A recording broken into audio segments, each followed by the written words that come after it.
श्री जी है मगर राधा रानी करने आता है ना, घुमा घुमा के जा हो ही नहीं सकती है, कन्हैया की कृपा हो ही नहीं सकती है।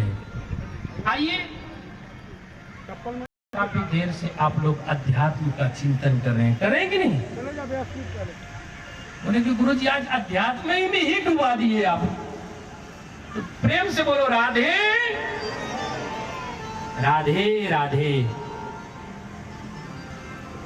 आज भगवान की कृपा से देवहूति का संयोग नाश्ता बनो करदम ऋषि से हुआ और करदम ऋषि से जब विवाह हुआ तो करदम ऋषि कहते हैं कि देवी मेरी एक शर्त है, जिस दिन कोई एक संतान होगा उस दिन मैं विरक्त ले लूंगा, उस दिन मैं संन्यास धारण कर लूंगा। देवहूति तो भक्ति महारानी है, कहती ठीक है स्वामी कोई बात नहीं है। देवहूति अपने तपोबल के प्रभाव से कोई पुत्र ही अभी तक नहीं आया, 9 कन्याएं आ गई हैं। जब 9 कन्याएं जन्म ले लेती हैं, करदम ऋषि कहते हैं कि देवी अब तो मुझे मुक्त करो। कहते हैं ये कन्याओं का विवाह जब तक नहीं करोगे तब तक आप मुक्त कैसे हो पाएंगे। अच्छा बराबर ठीक है। और ऐसा कोई हमें संतान प्रदान कीजिए कि आपके जाने के बाद मुझे कोई दुख ना होवे, मुझे कोई खेद ना होवे। भगवत कृपा से पयोव्रत देवहूति करती हैं। पयोव्रत के प्रभाव से कपिल जी का जन्म होता है। बोलो कपिल देव भगवान की जय।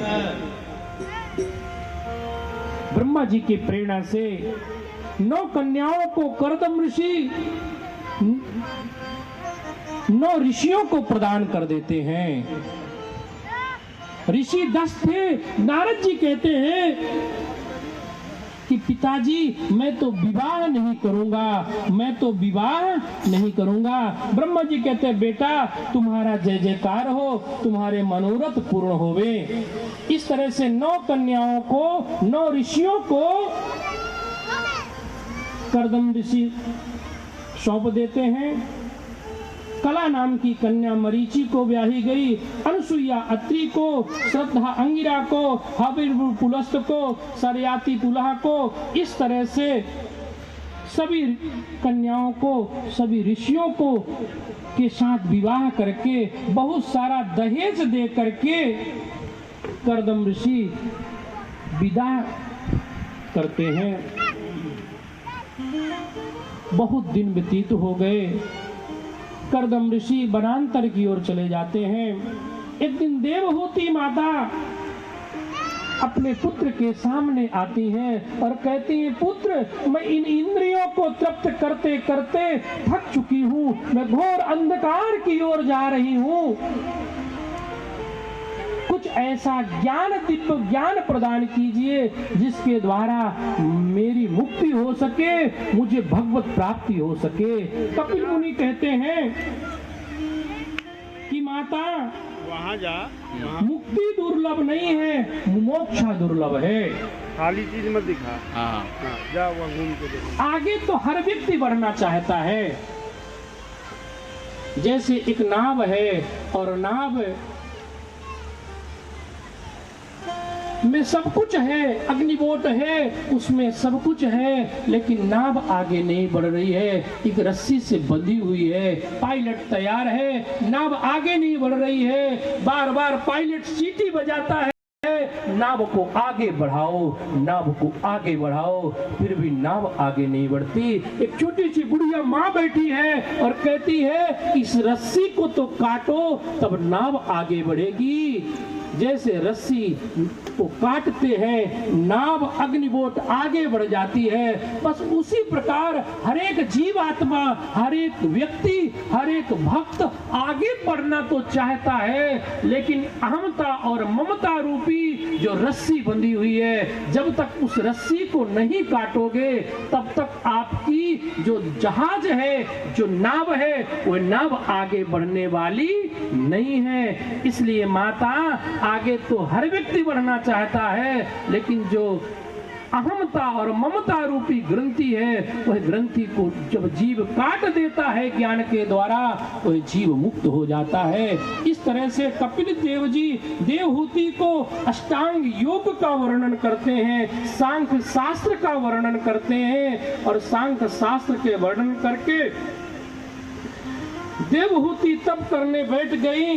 गुजरात में सिद्धपुर नामक का आज प्रसिद्ध मातृ गया तीर्थ है, जहां माता का श्राद्ध होता है, और बिंदु सरोवर में जहां करदम जी तपस्या किए हैं, आंसू से बूंद बूंद भरा हुआ है, जिसका नाम बिंदु सरोवर है। जहां गज और ग्राह ने युद्ध किए थे, उस सरोवर को नारायण सरोवर कहते हैं, बिंदु सरोवर, नारायण सरोवर। और जहां गया का श्राद्ध, मातृ गया का श्राद्ध होता है, जहां देवहूति सिद्धपुर नाम का आज भी गुजरात में प्रसिद्ध है। इस तरह से देवहूति प्रसंग। अब देवहूति की प्रसंग के बाद जो अत्रि और अनुसुईया का प्रसंग आया है, अत्रि के घर इच्छा लेते हैं और कहते हैं, मां हमें भिक्षा दे दो। अनुसुईया मां भिक्षा पात्र लेके आगे आती हैं और कहती है कि भिक्षा लो। तीनों देवता कहते हैं, मैं तो भिक्षा ऐसे नहीं लूंगा,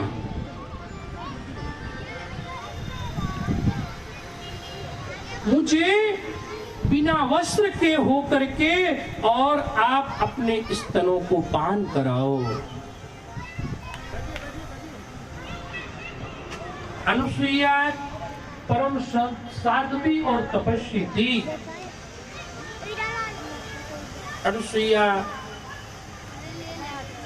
अपने पति के कमंडल में जो जल था उस लेकर के ध्यान करती है, तो अनुसुईया समझ गई ये तीन भिक्षुक नहीं है, ये तीनों देवता आए हुए हैं। अनुसुईया उस कमंडल में जल लेकर के अपने पति का ध्यान करती। साध्वी हूँ तो मेरे तपोबल के प्रभाव से ये जो तीनों देवता हैं वो 6-6 महीने के बच्चे बन जाएं। उनके तपोबल के प्रभाव से वो तीनों देवता बच्चे बन गए। जब बच्चे बन गए तो माँ अनुसुईया ने गोद में लेकर के और उन बालकों को अधरामृत कराती है और अपने स्तनों से दुग्ध पान कराती हैं।